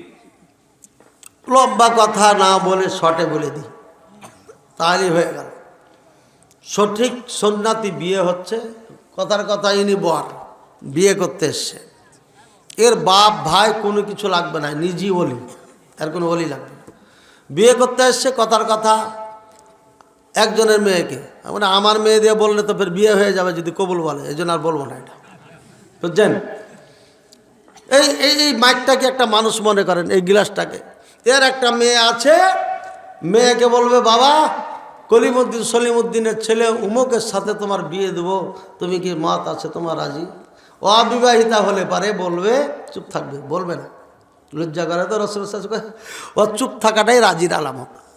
কিন্তু এখনকার মেয়েরা বলবে বাবা প্রশ্ন করছেন কেন, তাড়াতাড়ি বিয়ে দেন, কারণ আপনি তো পাকিয়ে দিয়েছেন রে ভাই। বিয়ে দেওয়ার কথা ছিল 13 থেকে 14, 15, 16-র মধ্যে, 17, 18-র মধ্যে, আর আপনি বানাইছেন 26 বছর বয়স।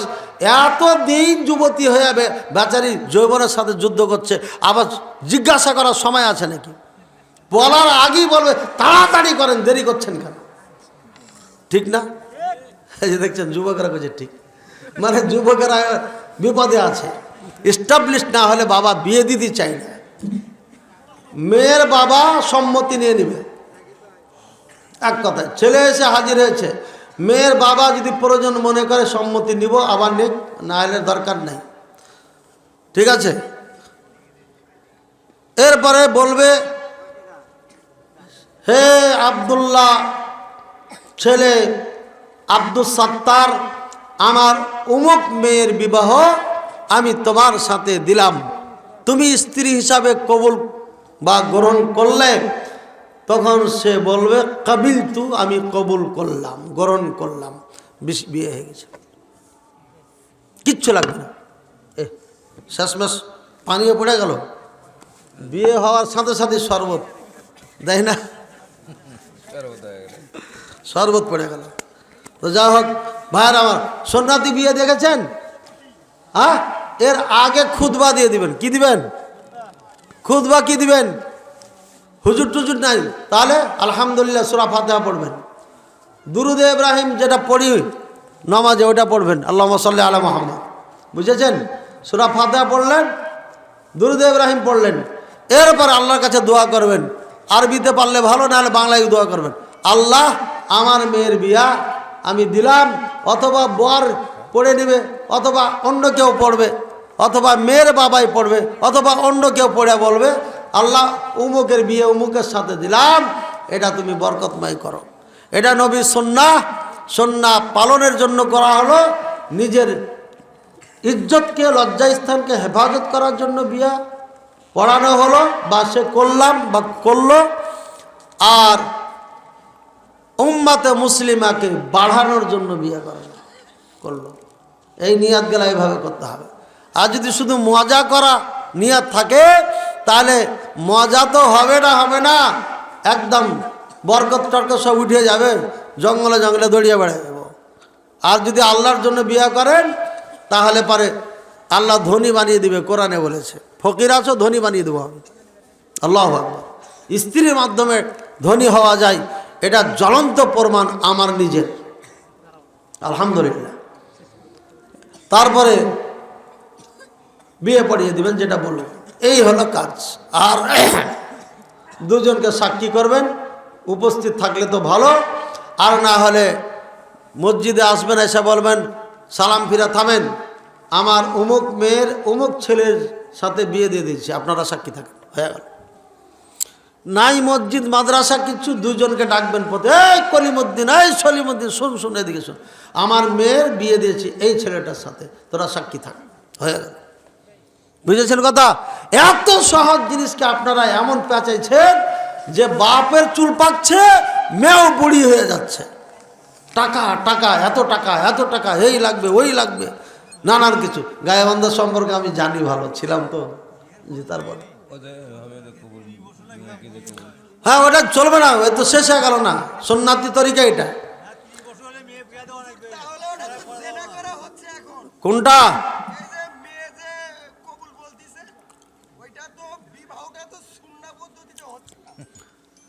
এখন আমাদের দেশে যেটা নিয়ম আছে, দুইজন সাক্ষী করা হয়, একজন উকিল করা হয়। এটা উকিল বাপ, আবার নাকি এটা বাপও হয়ে গেছে। হ্যাঁ, বিনা বিবাহতে এটা মায়ের একটা কি হয়ে গেল, স্বামী হয়ে গেল না। বাপ কাকে হয়? কাঠ বাপ হলে তো মায়ের স্বামী হতে হয়, সতার বাপ হলো। যাক, পোড়া পাওয়া জিনিস পেয়ে গেছেন। এই উকিল বাপে মেয়েকে নিয়ে গেছে, যে আমার মেয়ে এখন যেহেতু নিয়ে যাওয়া ঘটন ঘটেছে, এটা বাপ সাবধান। তো যা হোক, দুইজন সাক্ষী আর একজনকে উকিল বানিয়া এই সাক্ষী আর উকিলকে পাঠিয়ে দিলেন। উকিল সাহেব তখন বলে, হ্যাঁ জরিনা, তোমার বিবাহ অমুকের সাথে দেওয়ার জন্য এসেছি, তুমি কি রাজি আছো? ও বলছে রাজি আছি, কবুল করলাম। তখন উকিল বাপ আবার কয় কি, আমার সাক্ষী দুজন আপনারা কি শুনেছেন? সাক্ষী হ্যাঁ শুনেছি। এবার চলেন, এরা তো উকড়া মুড়ি বাতাসা খুরমা টরমা যা দিয়েছে নিয়ে ওখানেও দিল, আইলো। আচ্ছা, এখন 10-এর সামনে দাঁড়িয়ে বলছেন, আমি মোহাম্মদ আলী উকিল মেয়েকে বলেছি, বিবাহ পড়িয়েছি, সে কবুল করেছে, আমার 2 সাক্ষী শুনেছে।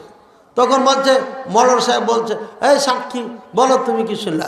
এই সাক্ষী তখন কয়, আশহাদু আল্লাহ ইলাহা ইল্লাল্লাহ ওয়া আশহাদু আন্না মুহাম্মাদুর রাসূলুল্লাহ, এতদিন কাফের ছিলাম, কেবলই কালিমা পড়লাম, মুসলমান হলাম। আমার উকিলে বিবাহ পড়িয়েছে, আমি আগের কাফের পরে মুসলিম হলাম, শুনেছি, আমার 2 কান শুনেছে, চোখে দেখেছি। এরা বলে না, একটু বাড়িয়ে বললাম আর কি। ও কালিমা শাহাদাত কেন পড়লো? ও কি আগে কাফের ছিল? এখন কালিমা শাহাদাত পড়লো কে শিখাইছে এটা? শিখালো কেটা? এটা কোন মুলবি শিখেছে? কোন হাদিসে আছে? কোথায় আছে? কখনো জিজ্ঞাসা করেছি আমরা? কখনো জিজ্ঞাসা করি? একটা বেজে গেছে। মসজিদের জায়গায় দাবি করলে সেই মসজিদে কি নামাজ হবে কি? মসজিদের জায়গা যদি দাবি করে